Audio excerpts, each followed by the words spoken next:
of the place that is full of the reasons for time and for space.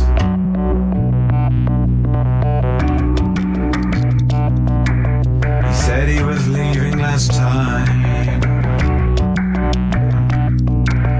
Somehow I was here in his element.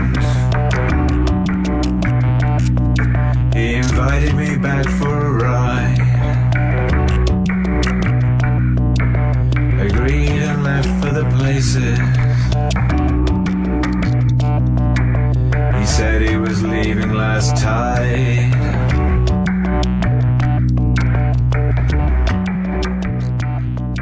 In a spaceship powered by... Hola, ¿qué tal? Buenas noches. Estamos acá una vez más reunidos, los amigos del Enclave Gnóstico, con Gregory, con el tercer elemento, y quien les habla, Frater Nardwin, en un atardecer frío, lluvioso y muy poco primaveral acá en Buenos Aires.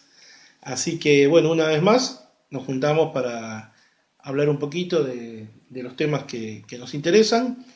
Creo que no lo dije, pero de momento como vía de contacto, además de nuestro Facebook, que bueno, tuve que hacer una pequeña modificación porque hemos sufrido unos ataques virtuales. Ya después veremos si recuperamos el nombre original. Le dejé en clave ejes, pero simplemente que adelante le puse mi nombre sacerdotal gnóstico, que es Basili, y el medio de contacto para los que quieran plantear temas y decirnos algo, lo que quieran, bueno o malo, no importa. Peor que lo que intentaron hacer también en el mail no va a ser, que fue hackearlo 2 veces para enviar material. Ahora el grupo es inconducente. Es Basili en Sí, clave sí. ejes. Sí. Suena medio ridículo, pero bueno, preferí cambiarle el nombre A perder el grupo. a perderlo porque bueno, Claro. se ve que no sé de qué nos estuvieron denunciando, y bueno, tuve que hacer eso momentáneamente. Y el otro medio de contacto, tenemos un mail que es enclavenóstico@hotmail.com. Ese también ha sido hackeado, pero bueno, voy a seguir defendiéndolo para no perderlo y resistiremos.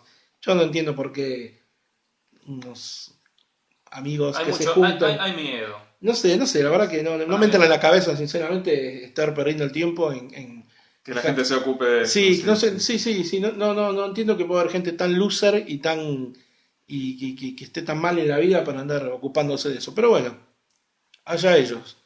Sepan que estamos acá para quedarnos y que cuanto más nos tiren, peor nos van a tener que aguantar. Así que muchachos, no pierdan el tiempo porque esto es como querer agarrar una paloma al vuelo con la mano. Ya fue, no van a poder hacer nada. Así que les recuerdo nuevamente, enclavenóstico@hotmail.com. Así que bien, acá estamos con los queridos amigos y hermanos. Estuvimos un poquito ya desde antes desarrollando el tema. Nos estamos preguntando esto de las relaciones o la relación que hubo entre los monjes pacomianos y los escritos de Nag Hammadi. En su momento acá el amigo Gregory escribió algo en un blog también que tenemos por ahí, que ha quedado. Voy a leerlo, vamos a hacerlo fácil y después sacamos nuestras conclusiones. Este artículo se llamó Monasticismo y Gnosis en Egipto. Consta de 3 partes, voy a leer solo una parte de la primera, después vemos si seguimos desarrollando en otros capítulos. Hoy en nuestro podcast número 4. La hipótesis de la relación entre los monjes pacomianos y los escritos de Nag Hammadi. Al parecer, esta relación se da por probada por las opiniones del investigador John Barnes, que estaba convencido que estos monjes cenobitas o bien escribieron los textos en el monasterio o alguno de ellos lo hicieron por su cuenta en otro entorno. Según el autor, Barnes, no está comprobado que haya sido así. Por lo tanto, las conjeturas posteriores de por qué dejaron de lado esos textos tienen una base frágil. San Pacomio. San Pacomio fue alguien que vivió en el siglo IV en Egipto. En realidad era Pacomio, después terminó siendo San, ¿no? Se convierte al cristianismo y luego, bajo la guía de Palamón, incorpora el estilo de vida monástico en la zona de Geneset. Desde el año 324 empieza a recibir discípulos que pasan de ser pocos a cientos en muy poco tiempo. Claro, ahí hay un tema interesante que es que por ahí es por qué se cree de que los escritos puedan tener que ver, digamos, en cuanto a la geografía, por qué puede ser de que aparezcan en esa zona. Tiene que ver con que quizás se supone que algunos de los grupos gnósticos, en medio de que empezara a desarrollarse el cristianismo que hoy consideramos ortodoxo, pudieran haberse ido acercando cada vez más, porque el movimiento ortodoxo era muy fuerte. Entonces, si bien había una gran diversidad de creencias, una gran heterodoxia en cuanto al cristianismo, sí habían grupos que se iban formando, como este grupo de Pacomio, que por supuesto hoy es reconocido como uno de los grandes iniciadores del monacato en la ortodoxia. Por lo cual, digamos, podía ser de que se acercasen por ese motivo. En su momento, la ortodoxia es como que absorbió mucho al movimiento gnóstico. Se cree que los terminaron absorbiendo y que por eso este conocimiento llega ahí. Claro. Bien, entonces, bueno, decíamos que precisamente por esto es que pasan de ser unos poquitos a muchos en poco tiempo. Y esto lleva a la creación de otros asentamientos que dependen del mismo monasterio. Algunos de estos monasterios son creados estrictamente por la necesidad, mientras que otros cuentan con el apoyo de otras diócesis que deseaban tener un monasterio en su jurisdicción. Los monasterios permanecían organizados conformando una misma entidad llamada koinonia. Usaban el griego, ¿no? Claro, sí. De ahí Sería, el de referirse al griego koiné como el griego claro, que hablaban los cristianos en ese momento. Koinonia sería congregación, una traducción más o menos válida, sí. bajo la autoridad de San Pacomio y después por sus sucesores. Para el año de la muerte de San Pacomio, aproximadamente el 346, la koinonia contaba con 9 monasterios de hombres y 2 de mujeres. Interesante esto que las mujeres tenían sus monasterios propios. Claro, que ya habían desarrollado bastante su propia práctica, digamos. Muy interesante, muy interesante. Sí. El número de monjes se calcula en unos miles. La expansión de los pacomianos no implica que no existieran otros monasterios. De hecho, el mismo Palamón tenía otros discípulos y no hay motivos para pensar que pertenecieran a la koinonia de Pacomio. A su vez, existían otros monjes que pertenecían a otras comunidades, y si bien algunos de estos grupos se unieron a Pacomio, la mayoría no lo hizo. Entre los que no adhirieron a Pacomio, existieron monasterios como el de Conopos, cerca de Alejandría, o el gran monasterio blanco de Atripe, cerca de Shmin, en los que sin tener una relación formal con la koinonia, aplicaban su regla monástica, aunque con algunas variaciones. Tabenesiot es un término que no designa solo a los pacomianos, sino que también incluye a quienes se organizaban mediante su regla. Los pacomianos mantenían comunicaciones con varios otros grupos, algunos ortodoxos, otros no. Los códices de la biblioteca del Nag Hammadi fueron hallados en 1945, en el lado de la zona del acantilado de Jabal al-Tarif, cerca de Qasr el-Sayyad, a pocos kilómetros del lugar de las 3 primeras fundaciones pacomianas, que fueron Tabenesi, Fou o Bou y Geneset. La pregunta de posibles contactos entre estos documentos y el monasticismo pacomiano nace precisamente a partir de esta cercanía. Claro, sí. Las pruebas que aparecen después, ahí por ahí en el texto se menciona, es que por un lado está la cercanía. Por otro lado, todos son cristianos, digamos, tanto los gnósticos como los pacomianos, como las otras comunidades. Es un lugar donde hay muchas comunidades cristianas. Pero además, un hecho puntual es que encuentran en los documentos, estos papiros son envueltos con unas especies de carpetas que les llaman, usan una palabra que creo que es francesa, cartonnage. Y esos cartonnage están hechos de papeles de desecho, digamos, de papeles que se han utilizado para hacer otro tipo de cosas.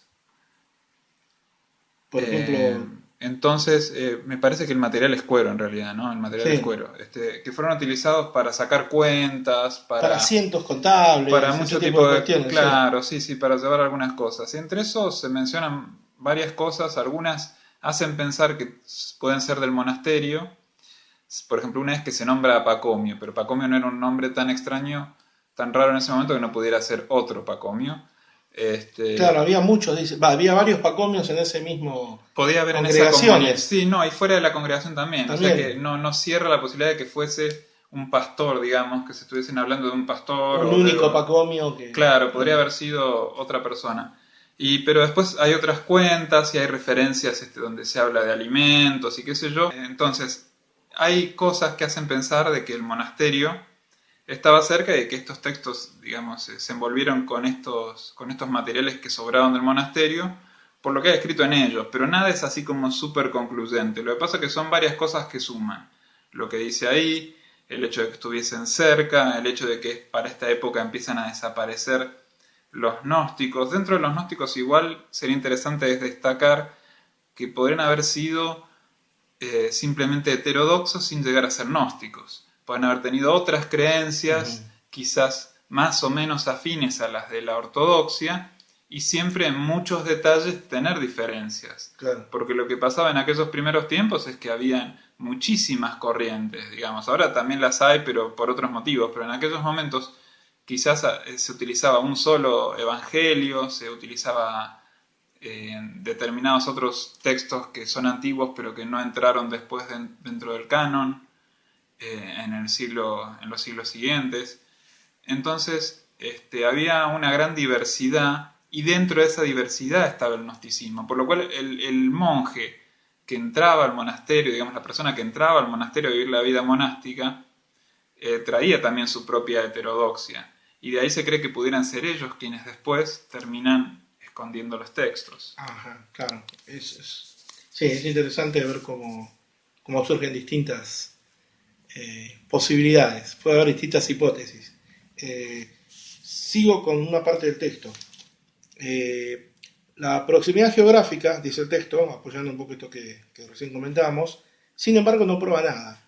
Porque sabemos que otros grupos de monasterios ortodoxos, así como heterodoxos, existían en la zona, por no hablar de la existencia de monjes ermitaños, o sea, los que hacían la suya. Claro, totalmente independientes. Sí. Un hecho del que la vida de Pacomio es testimonio, la vida de Pacomio entre comillas. Es un texto, sí. Es un texto. Pero hay algo más que eso. Las encuadernaciones de cuero de 8 de estos códices fueron reforzadas con trozos de papiro usado, y su estudio ha revelado algo muy interesante. En primer lugar, el hecho de que algunos de estos fragmentos son datados en fechas que van desde el 333 al 348. Esto nos indica que deben haber sido creados un poco después de la muerte de Pacomio. Y el primer reporte provisional, la investigación de este hombre Barnes, habla con gran entusiasmo sobre la autoría de estos papiros por parte de los pacomianos. O sea, Barnes acá se la juega. Claro, dice que, sí, pero por ahí no es la opinión reinante ni es la opinión de no es la general, claro. Autores, sí. Esta afirmación fue tomada por cierta en aquel momento, pero no es una posición que hoy sostengan, por ejemplo, académicos como Shelton y otros también. Entonces, desde el punto de vista de los posibles contactos de Pacomio, los únicos documentos que son claramente relevantes son los que se encuentran en el cartonnage del Códice 7. Parece que ahí habría algunos indicios acerca de digamos, poder ser los posibles contactos, ¿no? Los documentos encontrados en el cartonnage de los otros códices, 1, 4, el 5, el 6, el 8, el 9 y el 11, son en su mayoría fragmentos de las cuentas de impuestos, contratos, etc. No hay nada que tenga algún sabor específicamente monástico. Ciertamente no. Por ejemplo, el contrato con el cartonnage del Código 1, firmado entre un grupo de trabajadores del aceite y la ciudad de Diospolis Parva. Interesante esto, o sea, el origen del gremialismo está también acá, por lo que vemos, sí. Había un grupo de trabajadores y ya estaban haciendo su convenio colectivo de trabajo, por lo que se ve. Muy interesante. Barnes, por cierto, vio un fondo monástico precisamente en ese fragmento, pero se debió a que leyó la palabra griega moné, donde debemos leer comé, y porque además confundió con un superior monástico, el proestos, que en realidad era el líder de los trabajadores del aceite. Claro. Acá se hace la explicación que ese texto justamente fue el que Barnes confundió. El delegado, digamos, confundió al delegado de los aceiteros. El hecho de que los textos de ese códice traten sobre temas administrativos e impositivos no necesariamente hace imposible que venga de los pacomianos. Ellos tendrían sus propias cuentas, siendo un grupo grande, pero tampoco es una prueba de que sirva para afirmar una conexión. Barnes cree que este texto puede venir o bien de una homilía o de una carta de San Pacomio. No es necesariamente así, podría provenir de diversas fuentes. Lo extraño de esto, en todo caso, es pensar que los monjes que conformaban su orden lo hubieran utilizado como envase de alguna manera para contener códices. Como decías vos antes, como que parecía raro que claro, tipo que de si material utilizara un texto de homilía en ese caso, digamos, como para sería de otro después nivel. envolver cosas, como, Parecería, digamos, a claro, posterior de su muerte, alguien que había sido importante, sería muy raro que después agarrasen textos de él, en los cuales había escrito algo para una homilía, estos textos del Génesis, tomado del Génesis, y lo utilicen para envolver algo. claro, claro. Sí, de hecho acá dice, parecería un uso muy irrespetuoso de Claro. un texto de este tipo para con el fundador. Bueno, dice, el mismo cartonage aparece una carta de una mujer, donde ella pide que se trate de encontrar algo de paja para sus asnos y les pide que le avisen cuánto cuesta un vagón completo. O sea, se ve que era una especie de... como el Facebook de hoy, ¿no? Donde la gente cuenta su vida. Necesitamos un vagón de paja para nuestros asnos. Todos estos detalles, de acuerdo con Shelton, supondrían un contexto muy diferente del monasticismo pacomiano.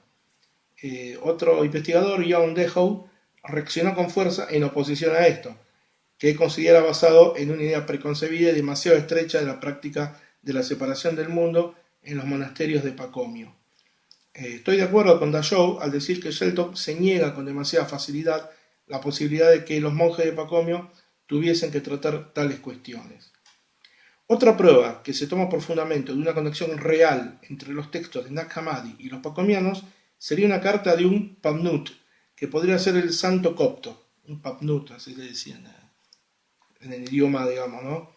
A un pacomio. Se trata en verdad de un Pamnutek, era el hermano de un tal Teodoro y por muchos años el administrador de gran parte de la Coinonia, que residen en Vou y del mismo Pacomio. Eso no es imposible, pero no hay que olvidar que Panut y Pacomio fueron algunos de los nombres coptos más comunes.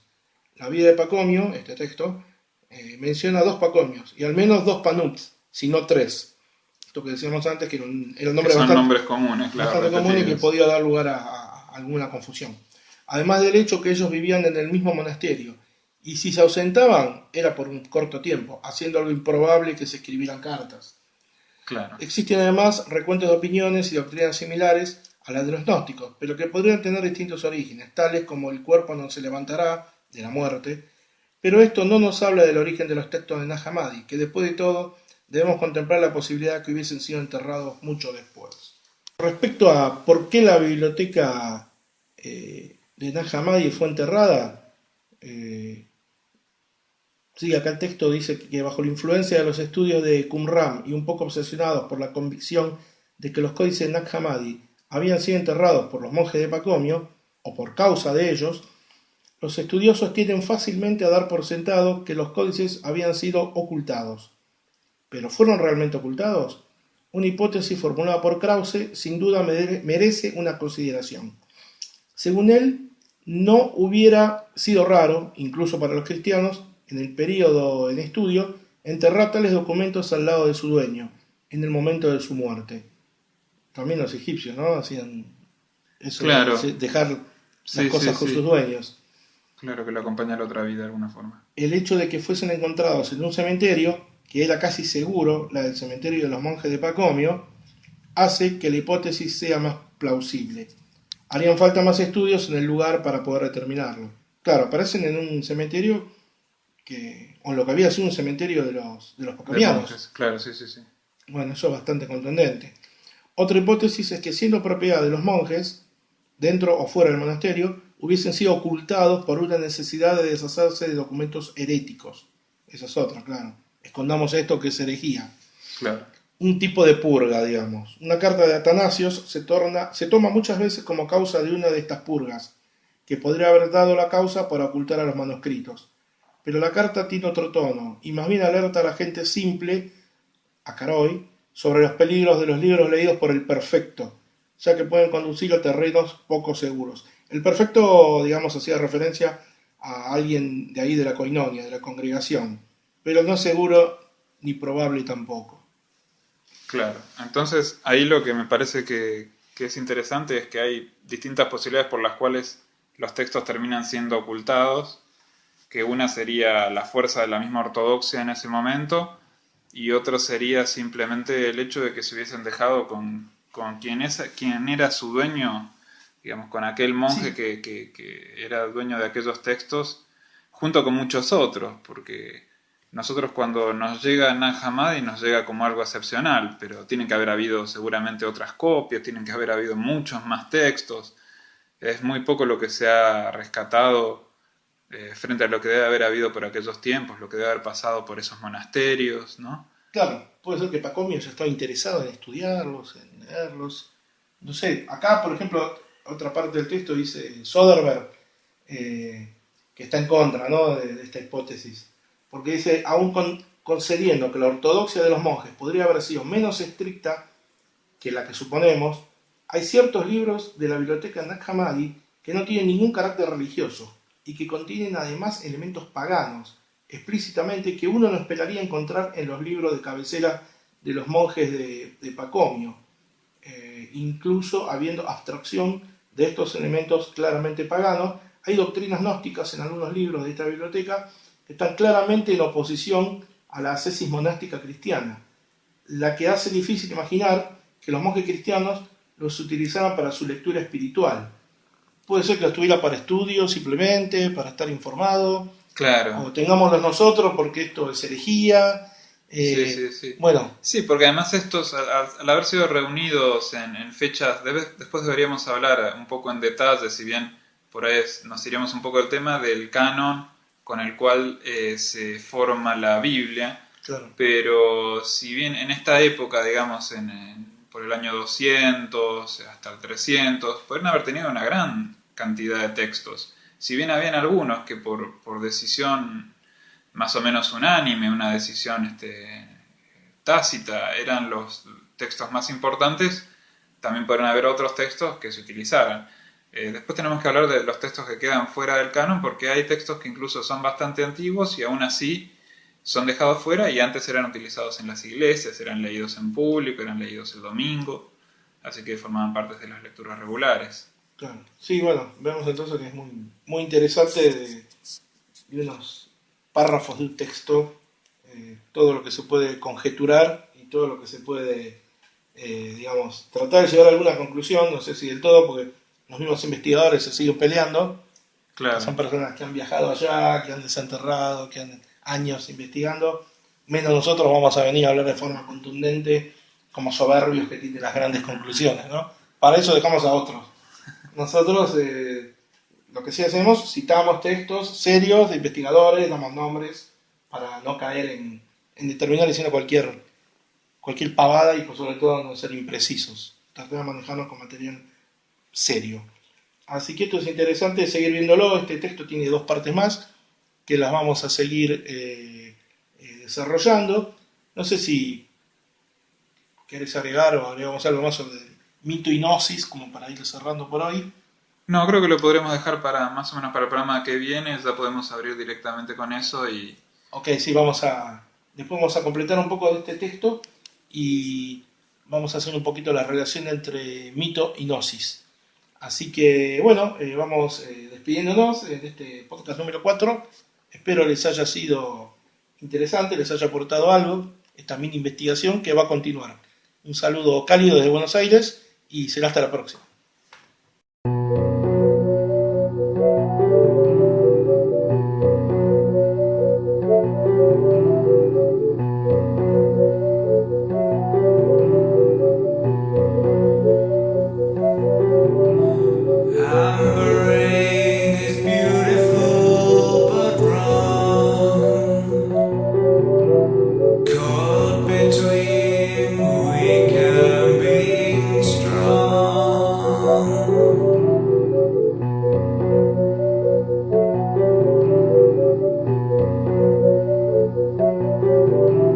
It seems these days the